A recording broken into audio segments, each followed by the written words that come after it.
अब आपको सीधा लिए चलते हैं लखनऊ, जहां तिरंगा यात्रा युवाओं के साथ कार्यक्रम का शुभारंभ हुआ है और कार्यक्रम को मुख्यमंत्री योगी आदित्यनाथ संबोधित कर रहे हैं।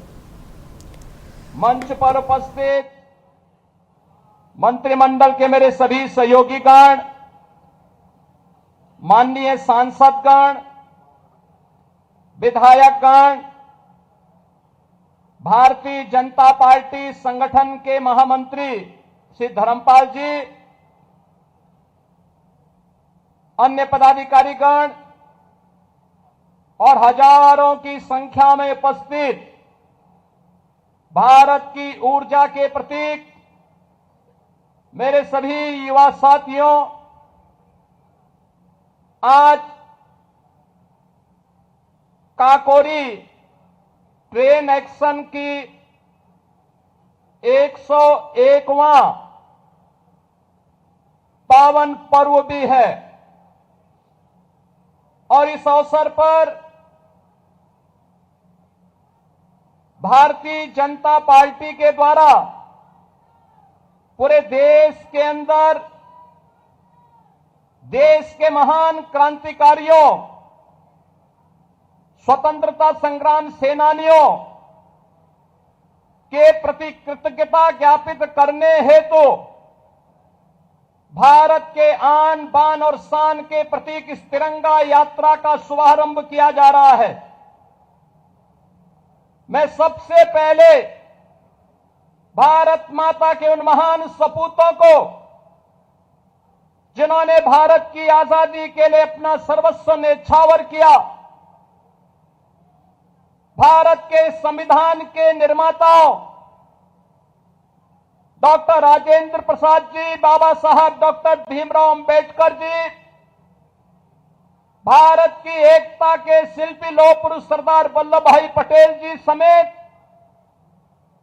भारत माता के उन सभी सपूतों के प्रति विनम्र श्रद्धांजलि अर्पित करते हुए स्वतंत्र भारत में देश की रक्षा के लिए अपना सर्वोच्च बलिदान देने वाले वीर सैनिकों की भी स्मृति को नमन करते हुए आप सभी युवाओं का मैं हृदय से स्वागत करता हूं, अभिनंदन करता हूं। बहनों और भाइयों, हमारा ये तिरंगा हमारे सादगी का, हमारे विकास का, हमारी विरासत का और भारत के आन बान और शान का प्रतीक है। हम सब आभारी हैं प्रधानमंत्री मोदी जी के, जिन्होंने भारत के प्रतीकों के प्रति सर्वोच्च सम्मान बनाए रखने के लिए राष्ट्रगान और राष्ट्रगीत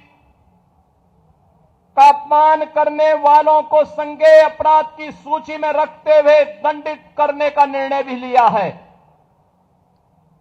अब ये नहीं चल सकता कि रहेंगे भारत में,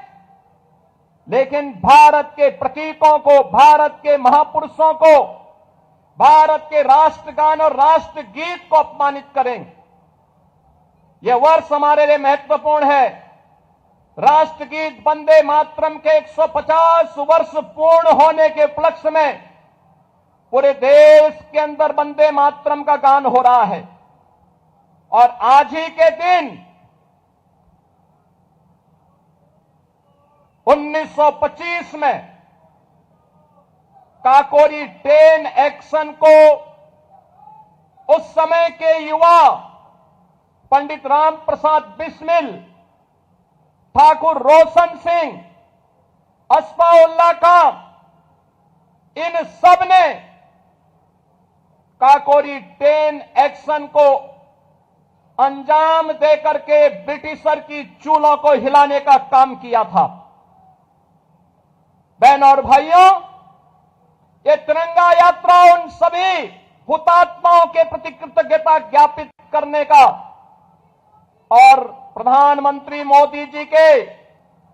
राष्ट्र प्रथम के उस मंत्र को आगे बढ़ाने का संकल्प भी है, जो भारत के हर एक युवा के लिए एक प्रेरणा है। हमारा युवा प्रतिभाशाली है, हमारा युवा ऊर्जा का प्रतीक है, हमारा युवा देश की हर चुनौती का सामना करने की सामर्थ्य रखता है और उस सामर्थ्य के प्रतीक इस युवा ऊर्जा को आगे बढ़ने के लिए एक उचित प्लेटफॉर्म प्राप्त हो, वो अपने परंपरागत पाठ्यक्रम के साथ साथ देश और समाज की उन चुनौतियों का भी सामना करने के लिए अपने आप को तैयार कर सके। इस भाव के साथ ये तिरंगा यात्रा का शुभारंभ आज पूरे देश के अंदर दुनिया का सबसे बड़ा राजनीतिक दल के रूप में भारतीय जनता पार्टी के द्वारा प्रारंभ किया जा रहा है। यह हमारा सौभाग्य है। प्रदेश की राजधानी में आज 25 से 30 हजार युवा इस तिरंगा यात्रा में सहभागी बन